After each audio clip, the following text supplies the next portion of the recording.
Good evening, student. Welcome to all of you. ছাত্ৰ ছাত্ৰীসকল, আজি মই তোমালোকক 10মান শ্ৰেণীৰ সমাজ বিজ্ঞানৰ ছ'চিয়েল সায়েন্সৰ আন্তৰ্জাতিক সংস্থা ৰাষ্ট্ৰসংঘ আৰু অন্যান্য নামৰ পাঠটি এক চমু বিৱৰণ দিবলৈ চেষ্টা কৰিম। ছাত্ৰ ছাত্ৰীসকল,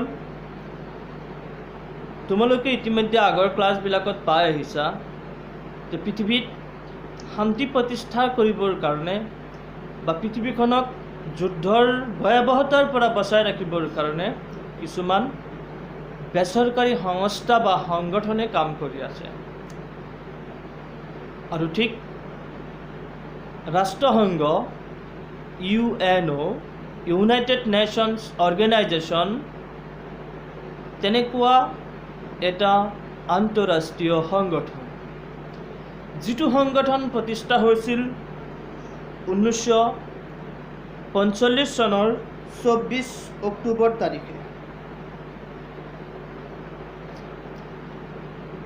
এইখিনিতে তোমালোকক জানিবৰ কাৰণে মই আৰু এটা কথা কৈ থওঁ, ৰাষ্ট্ৰসংঘৰ আগতে আমাৰ পৃথিৱীত জাতিসংঘ নামৰ আন এটা আন্তঃৰাষ্ট্ৰীয় সংগঠন আছিলে। কিন্তু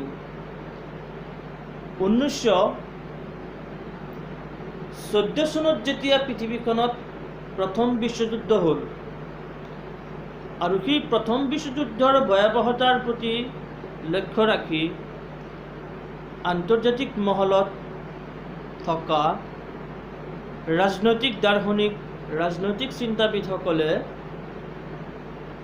জাতিসংঘ নামৰ সংস্থাটো গঢ় দি তুলিছিল, যাতে পৃথিৱীখনত এনেকুৱা ভয়াৱহ যুদ্ধত দ্বিতীয়বাৰ আৰু নহয়। কিন্তু 1939 চনত তোমালোকে জানা পৃথিৱীত দ্বিতীয় বিশ্বযুদ্ধ নামৰ আন এটি যুদ্ধই ভয়ংকৰ পৰিস্থিতিৰ সৃষ্টি কৰিছিল, যাৰ পৰিণতি প্ৰথম বিশ্বযুদ্ধতকৈও আৰু ভয়ানক আছিলে। আৰু সেই সময়টোতে গোটেই পৃথিৱীত মানুহ শংকিত হৈছিল। আৰু তেতিয়া আন্তৰ্জাতিকভাৱে ৰাজনৈতিক নেতাসকলৰ মাজত, ৰাজনৈতিক দাৰ্শনিকসকলৰ মাজত এটি চিন্তা আৰু চেতনাৰ উদ্ভৱ হৈছিল।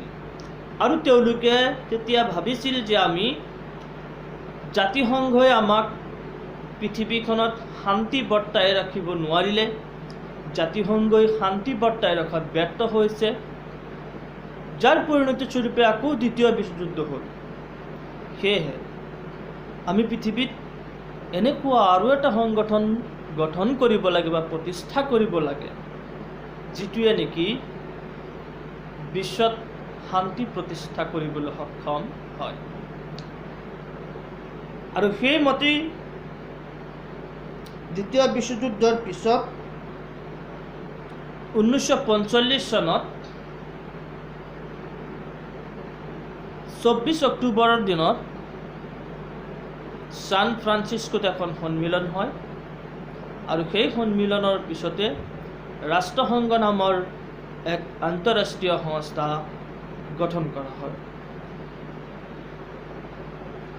ৰাষ্ট্ৰসংঘ যেতিয়া গঠন হৈছিল, সেই ছান ফ্ৰান্সিস্কোত মুঠ পৃথিৱীৰ 51খন ৰাষ্ট্ৰৰ সদস্য প্ৰতিনিধি উপস্থিত আছিলে আৰু ৰাষ্ট্ৰসংঘৰ চনদত স্বাক্ষৰ কৰিছিলে।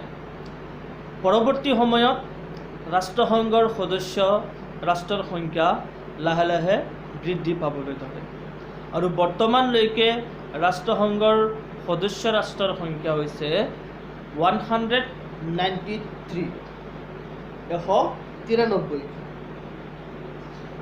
এতিয়া কথাটো হৈছে যে ৰাষ্ট্ৰসংঘ কিয় লাগে আমাক? What is the objectives of United Nations Organisation? ইয়াৰ উদ্দেশ্য কি? কি কাৰণে গোটেই পৃথিৱীয়ে সহযোগিতা কৰি পেলাই ৰাষ্ট্ৰসংঘ নামৰ সংগঠনটো প্ৰতিষ্ঠা কৰিলে? তাৰ গুৰুত্বটো কি? What is the importance? ৰাষ্ট্ৰসংঘৰ উদ্দেশ্য ৰাষ্ট্ৰসংঘৰ চনদৰ ৰাষ্ট্ৰসংঘৰ চনদত মুঠ 111টা অনুচ্ছেদ আছে। ইয়াৰে প্ৰথম অনুচ্ছেদতে ৰাষ্ট্ৰসংঘৰ উদ্দেশ্যসমূহ উল্লেখ কৰা আছে।